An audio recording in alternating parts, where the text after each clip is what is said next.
اب میں اگر کہہ رہا ہوں لڑکی پورے کپڑے پہنے، وہ پردہ کرے، وہ ٹک ٹاک پہ یوٹیوب پہ اپنے جسموں کی نمائش نہ کرے، پھر بھی اگر کوئی کر رہا ہے اور میری طرف سے عذاب نہیں آتا تو لا تحسبن اللہ غافلا عما يعمل الظالمون، اللہ کہتے ہیں یہ مت سمجھنا کہ میں غافل ہو گیا ہوں، میں پیدا کر کے خرچہ دے کے بھول گیا ہوں، نہ نہ نہ نہ نہ، باپ اپنے بچے کو پڑھائی کے لیے بھیجے خرچے کے ساتھ، وہ غافل نہیں ہوتا، وہ کہتا ہے تو آ پھر میں دیکھتا ہوں تیری کیسی ٹانگیں توڑتا ہوں، میں تجھے جائیداد سے آگ کرتا ہوں۔ خدا کیسے غافل ہو جائے گا بھائی؟ خدا کو بے حیائی پسند بولو نہیں ہے، اور ایک ہے بے حیائی کا ارتکاب کرنے والا، ایک ہے بے حیائی پھیلانے والی یا پھیلانے والا، دونوں میں بڑا فرق ہے۔ اللہ کہتے ہیں جو بے حیائی کو پروموٹ کرتے ہیں ان کے لیے دردناک عذاب ہے۔ دیکھو ایک کسی طوائف کا ناچ دیکھ کے حرام لذت حاصل کر رہا ہے، یہ بھی گناہ گار ہے، لیکن ناچنے والی زیادہ گناہ گار ہے، کیونکہ وہ بے حیائی کو کیا کر رہی ہے؟ وہ پروموٹ کر رہی ہے، پھیلا رہی ہے۔ وہ ایسا پردہ اترتا چلا جا رہا ہے دیندار گھرانوں میں، بچیوں کو کپڑے پہناتے ہوئے ان کو موت آ رہی ہے یار۔ مارکیٹ میں جاؤ، بچیوں کی شلوار قمیضیں ہی نہیں مل رہی ہیں، مکہ میں نہیں مل رہی، مدینہ میں نہیں مل رہی، کیا ہو گیا بھائی؟ یہ بچوں کے جب پورے کپڑے مل سکتے ہیں لڑکوں کے، لڑکیوں کے کیوں نہیں مل رہے؟ تبلیغ میں وقت بھی لگ رہا ہے، 4 4 مہینے لگ رہے ہیں، بزرگوں سے تعلقات بھی ہیں، تہجد بھی نہیں چھوٹ رہی، جب بیٹی کا لباس دیکھو تو آدھے کپڑے۔ میں کہتا ہوں بھائی اس کو پورے کیوں نہیں پہنا رہے آپ؟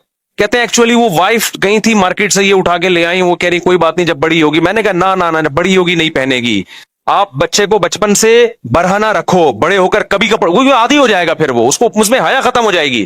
ہمیں یاد ہے ہم جب بچپن میں کھیلتے تھے تو ہمارے جو دیگر رشتہ دار آتے تھے جو ہمارے یعنی فیملی کے ہوتے تھے، 7 8 سال کی ہماری ایج تھی، وہ نیکر پہن کے، جس کو پنجابی میں کہتے ہیں کچھا پہن کے گھومتے تھے، وہ ہم سے نہیں کچھا پہنا جاتا تھا بچپن میں، یعنی وہ جو ہوتا ہے نا 7 8 سال کے بچے چڈی پہن کے نیکر پہن کے گھوم رہے ہیں، گلی محلے میں بھاگ رہے ہیں، ہم سے نہیں پہنا جاتا تھا، مجھے شرم آتی تھی۔ کیوں؟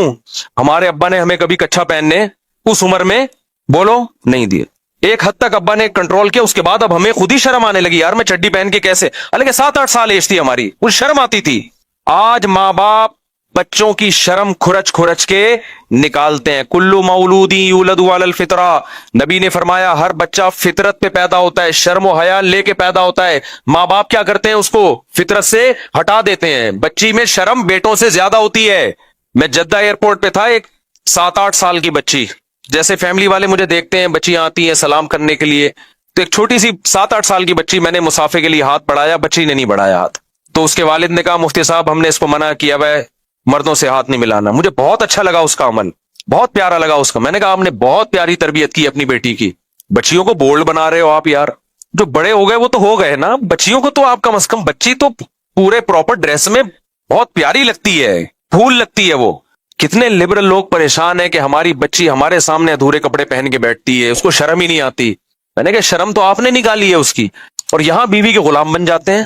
اب بیگم کو ٹائٹ کرو، بیگم صاحبہ آپ جو مرضی پہنے، اب آپ کا ٹائم گزر چکا ہے، اب آپ کی تربیت تو میرے ہاتھ میں نہیں ہے، نہ میری تربیت آپ کے ہاتھ میں، نہ شوہر بیوی کو ٹھیک کر سکتا ہے، نہ بیوی شوہر کو ٹھیک کر سکتی ہے۔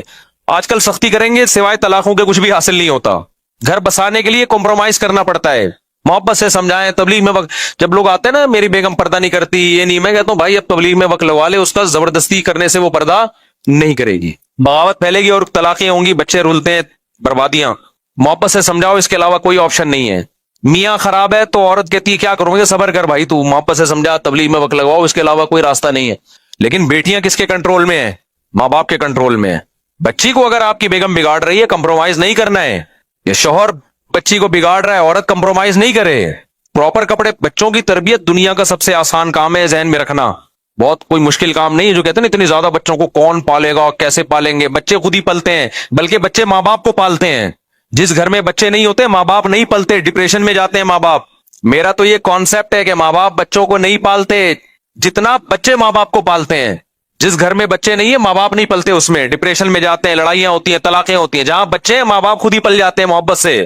بچوں کی تربیت میں بہت آسان ہے، صرف بگڑنے نہیں دینا، یہ تربیت ہے۔ سمجھ میں آ رہی ہے بات؟ کیا نہیں کرنا؟ اپنے ہاتھوں سے زبردستی بگاڑنا نہیں ہے، تو خود ہی صحیح بنے گا۔ وہ تو نیچر پہ ہے۔ پھر بھی کوئی ایک آدھ بگڑ جائے تو نوح علیہ السلام کی اولاد بھی بگڑی تھی نا، تو اللہ سے تو کوئی نہیں لڑ سکتا، تقدیر سے کون لڑ سکتا ہے؟ بچوں کی تربیت میں صرف برے لوگوں میں نہ بیٹھنے دو، برے دوستوں میں نہ بیٹھنے دو، وہ خود ہی صحیح ہی ہوتا ہے۔ وہ بچیوں کو حیا سکھاؤ، وہ آپ کے سامنے بھی پھر اونچی آواز سے بات نہیں کریں گی۔ اگر آپ نے ان کو دیکھو، حیا سب سے پہلے لباس سے شروع ہوتی ہے۔ اگر لباس صحیح نہیں ہے تو حیا ختم. جب حیا گئی تو پھر باپ کا احترام اور ماں کا احترام بھی گیا, ختم. تو پورے کپڑے پہناؤ بھائی بچیوں کو. گھر میں اپنی بیوی کو بتا دو, بیگم ہم دونوں جیسے مرضی ہیں, بچوں کو ہم نے بگڑنے نہیں دینا. لوگ بتاتے ہیں ہمیں کہ ہم فلمیں دیکھتے ہیں, ڈرامے دیکھتے ہیں. میں کہا بھائی توبہ کر, نہیں توبہ کرتا کم از کم اپنے بچوں کو نہیں بتا کہ میں ڈرامے دیکھتا ہوں. بچوں کو تو بچا اس برائی سے. مائیں بچیوں کو بٹھا کے ڈرامے دیکھ رہی ہیں, پھر وہ بچیاں دیکھ رہی ہیں, وہ اس کے دیور سے تعلقات, وہ اس کے ساتھ بھاگ گئی, بیوی وسیم کی ہے, شادی سلیم سے ہو رہی ہے, یعنی بھاگی سلیم کے ساتھ ہے. شوہر نے کچھ زور سے بات کی تو بیگم آگے سے رپلائے اس سے بھی زیادہ اونچی آواز سے. مائیں بچیوں کو بتایا کرتی تھیں بیٹا سسرال میں 4-5 سال برداشت کرنا ہے, یہی ہوتا تھا نا, پھر تمہاری حکومت ہوگی سسرال میں. شروع میں ساس کو 5-6 سال کی کہانی ہے, برداشت کر لو. سسر صاحب کی اونچ نیچ برداشت کو, ان کو اپنا باپ اور ماں مان لو, اونچی آواز سے بات مت کرو, تھوڑا کمپرومائز کر لو. جب 2-4 بچے ہو جائیں گے اس گھر کی تم ہی مالکہ ہوگی. تو گھر بس جاتے تھے, پھر عورت عیش کرتی تھی. لیکن اب کیا ہو رہا ہے, بچیاں جاتی ہیں, جیسے ہی کچھ تھوڑی سی ساس نے کوئی بات کی, بھائی بڑے ہیں نا وہ, تھوڑی بہت ہو سکتا ہے اونچی نیچ ہو سکتی ہے, فوراً ماں کو فون کیا, ماں نے کہا آجا, باپ نے کہا آجا میں دیکھتا ہوں اس کی ایسی کی تیسی. گھر تباہ کر رہے ہیں سسر بھی, یعنی جو بچیوں کے باپ بھی اور بچیوں کی ماں بھی. ذرا سی بات پہ وہ ایک لڑکی کی شادی ہوئی نا, پہلی رات کو ہی گھر آ گئی. یہ میں موبائل پہ سنا رہا ہوں, فون موبائل پاس ہوتا ہے نا, پہلے زمانے میں جب پھڈا ہوتا تھا تو ماں باپ تک پہنچنے تک وہ ٹھنڈا ہو چکا ہوتا تھا. پھڈا ہوا ہے, اب ماں کے گھر جا کے بتانا ہے, راستے میں رکشے کے اتنے دھکے لگے, ٹیکسی کی اتنی ٹینشن, وہ ٹینشن بھول کے رکشے والے سے پھڈا ہوتا تھا, اس کا گھر جا کے بھول جاتی تھی میری لڑائی کیا ہوئی تھی سسرال میں, ماں شوہر سے جھگڑا کیا ہوا تھا, یا پیدل آ رہی ہوتی تھی. اب کیا ہے, ذرا سی بات ہوئی نے ٹھا کر کے فون گھما دیا, ادھر ماں انتظار میں بیٹھی ہوتی ہے, جیسی فون آیا, جی بیٹا کیا مسئلہ, رو. ظاہر ہے بچیاں ہوتی ہیں وہ پھر چیختی بہت ہیں, ہاں میرے ساتھ یہ ہو گیا, وہ ماں باپ کا دل تو نرم ہوتا ہے, وہ اپنے بچیوں کے آنسو دیکھ کے, ابے ہم نے اتنے لاڈ سے پالا تھا. وہ ایک آدمی کی شادی ہوئی نا بہن کی, تو اس یتیم تھی وہ لڑکی, تو وہ اس نے اپنی بہن کو رخصت کرتے ہوئے ہونے والے بہنوئی سے کہا کہ میں نے اس کو بہت محبت سے پالا ہے, دیکھ اس کا خیال کرنا, اسے کبھی کوئی غم نہ ہو. ٹھیک ہے جی خیال کروں گا. پھر دوبارہ کہا, دیکھ اپنے ہاتھوں سے پالا ہے میں نے اپنی اس بہن کو, اس کا باپ نہیں تھا, بہت محبت دی ہے, کبھی میں نے اس کو ڈانٹا بھی نہیں, دیکھ اس کو کوئی غم نہ ہو. ٹھیک ہے جی, یہی ہوتا ہے. پھر جب تیسری دفعہ کہا, دیکھ میں نے بڑی محبت سے پالا ہے, اس سے غم نہیں ہونا چاہیے. اس نے کہا تو چھوڑو اس کو, چھوڑ تو آ جا, بس اتنی محبت سے پالا ہے نا اس کو, پھر تو کیا کر, اس کو اپنے پاس رکھ, تو آ جا یار, تو مجھے بتا دینا کہ کیا سلوک کرنا ہے نا, تو تیرے ساتھ کر لوں گا میں وہ سلوک, کتنی محبت سے رکھنا ہے تجھے, کیا کھلانا ہے کیا پلانا ہے.